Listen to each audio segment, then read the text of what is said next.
Halo semua, selamat datang di Erza Anime Channel.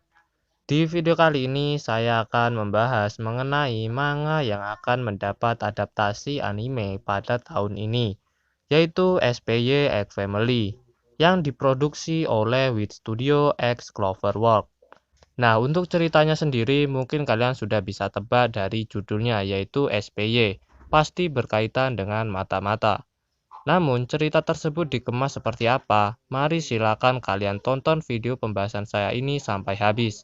Dan jangan lupa untuk klik tombol subscribe dan nyalakan bel notifikasinya agar tidak ketinggalan video terbaru dari channel saya. Dan agar channel ini dapat berkembang ke depannya. Video ini mengandung spoiler. Bagi kalian yang tidak mau terkena spoiler, silakan close video ini. Oke, jika sudah, langsung saja ke pembahasannya. Jadi, manga SPY X Family karya Tatsuya Endo ini akan diadaptasi menjadi anime yang akan tayang pada bulan April tahun 2022. Dikerjakan oleh dua studio yaitu Wit Studio X Cloverworks dan akan berjalan selama 2 core. Informasi ini diberikan pada saat Jam Festa 2022 tanggal 18 Desember 2021 kemarin, dengan merilis PV kedua untuk animenya. Bercerita tentang seorang mata-mata terhebat di bawah naungan Badan Intelijen Negara Bagian Timur dengan memakai nama kode Twilight, yang diberikan sebuah misi baru dan sedang berangkat ke daerah Burlington untuk menyelidiki Presiden National Unity Party bernama Donovan Desmond, yang berniat mengacaukan perdamaian antara Timur dan Barat. Jadi di sini itu wilayahnya dibagi jadi dua, bagian timur Ostania dan bagian barat Westlia. Ini adalah zaman di mana dunia terlibat perang informasi di balik layar dan terjadi perang dingin yang hampir selama 1 dekade. Untuk itu dia perlu mendekati dan mengawasi orang tersebut dengan cara masuk ke sebuah sekolah elit. Ini karena pria tersebut jarang muncul di publik dan hanya muncul pada perkumpulan di sekolah anaknya yang bergengsi, yaitu Akademi Eden. Langkah pertama yang perlu dilakukan Twilight yaitu harus menikah dan mempunyai seorang anak untuk dapat masuk ke perkumpulan tersebut. Di sini dia sangat terkejut ketika melihat misinya. Ini dikarenakan bagi dirinya seorang mata-mata tidak memikirkan hal seperti ini. Ia tidak memikirkan kebahagiaan, pernikahan, atau kehidupan normal seperti orang lain. Dia sudah membuang semua hal tersebut, bahkan identitasnya ketika ia menjadi seorang mata-mata.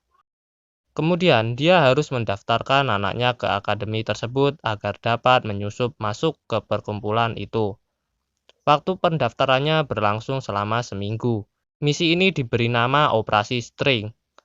Twilight harus memikirkan cara bagaimana dia harus mendapatkan seorang anak dalam waktu 7 hari itu.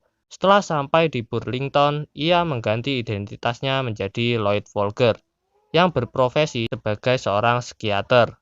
Dia juga membeli sebuah tempat tinggal. Inilah hidup baru yang akan ia jalani. Mempunyai keluarga dan rumah tangga yang baik hanyalah sebuah beban bagi seorang mata-mata. Kemudian dirinya pergi ke panti asuhan untuk mengadopsi seorang anak. Dia menginginkan anak yang mampu menulis dan membaca. Kemudian pengasuh panti tersebut memilihkannya seorang anak bernama Anya. Pengasuh panti tersebut tidak ingin bocah tersebut berada di sini karena menurutnya dia sangat mengerikan. Lalu Lloyd mengatakan jika umur anaknya harus 6 tahun dan cukup tinggi. Tapi Anya kemudian mengatakan jika umurnya sudah 6 tahun dan membuktikan jika dia cukup tinggi.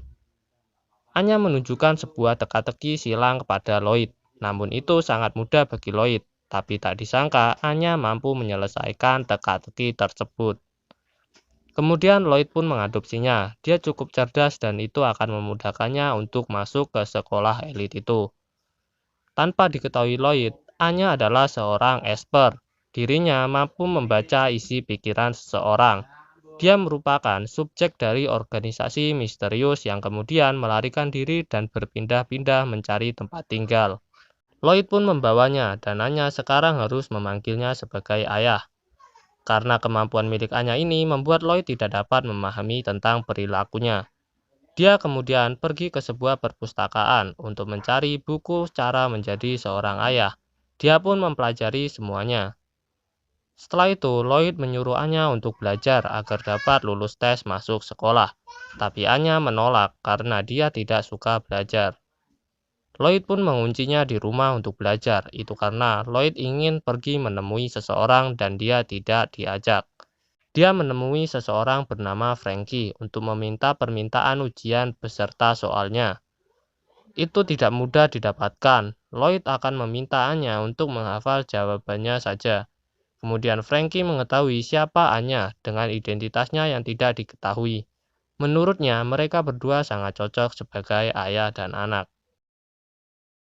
Di rumah, Anya merasa bosan karena dia tahu Lloyd seorang mata-mata dengan kemampuannya. Dia ingin bermain beberapa barang mata-mata milik Lloyd yang disembunyikan agar tidak dimainkan oleh Anya, dan juga agar tidak diketahui jika dia adalah seorang mata-mata. Setelah itu, Anya memainkannya, dan tanpa sengaja ia mengirim sinyal frekuensi dan dilacak oleh seseorang.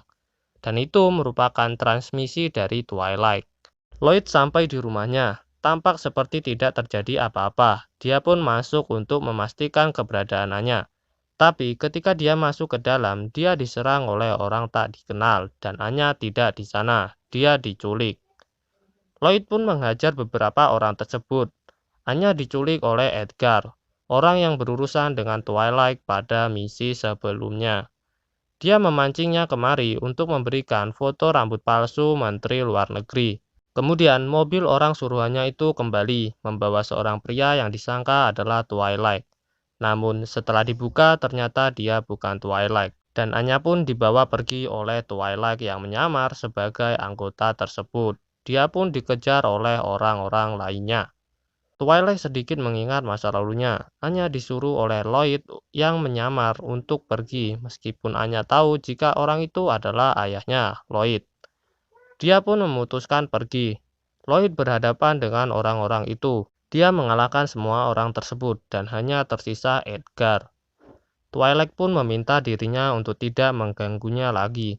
Lloyd berjalan kembali dan melihat Anya yang berada di depannya menunggu.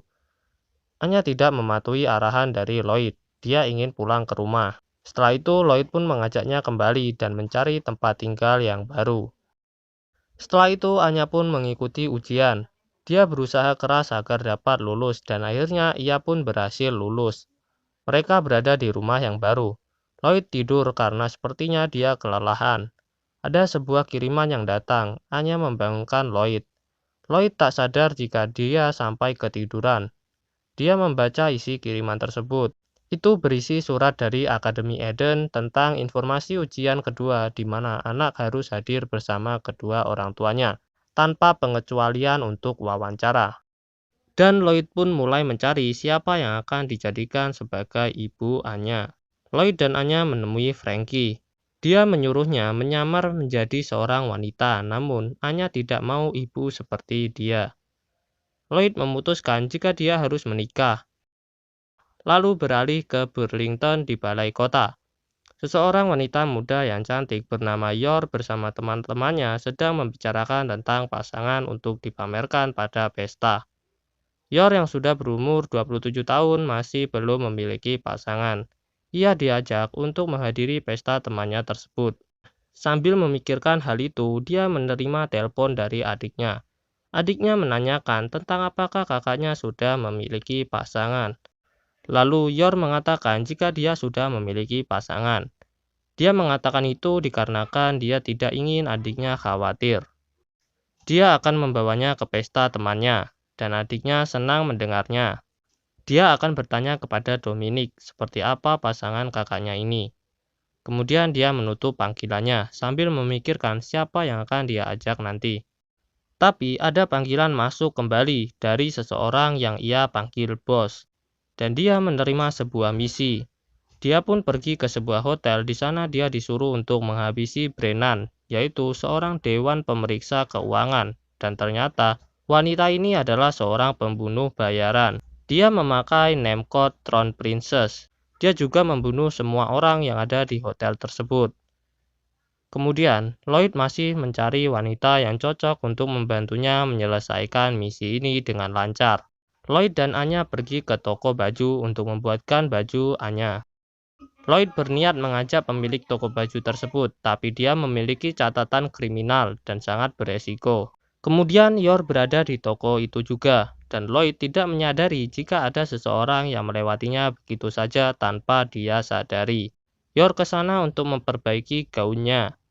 Yor menyadari jika pria tersebut menatapnya terus, dia pun menegurnya. Lloyd mengatakan jika wanita itu sangat cantik. Yor beranggapan jika penampilannya meninggalkan kesan positif padanya. Yor berpikir untuk menjadikan pria ini pasangan untuk dibawa ke pesta. Tapi ternyata dia sudah memiliki seorang anak karena melihat Anya dan akhirnya tidak jadi karena merasa mengambil pasangan orang lain. Dan karena dia seorang pembunuh, itu akan membahayakannya. Anya mengetahui isi pikiran tersebut dan malah berpikir keren jika ia menjadi ibunya. Itu akan sangat cocok dengan ayahnya. Anya pun merayu jika dia kesepian tanpa seorang ibu. Yor pun bertanya apa dia tidak bersama dengan ibunya. Dan Lloyd menanggapinya jika istrinya meninggal 2 tahun lalu. Dan ia membesarkan anaknya sendiri.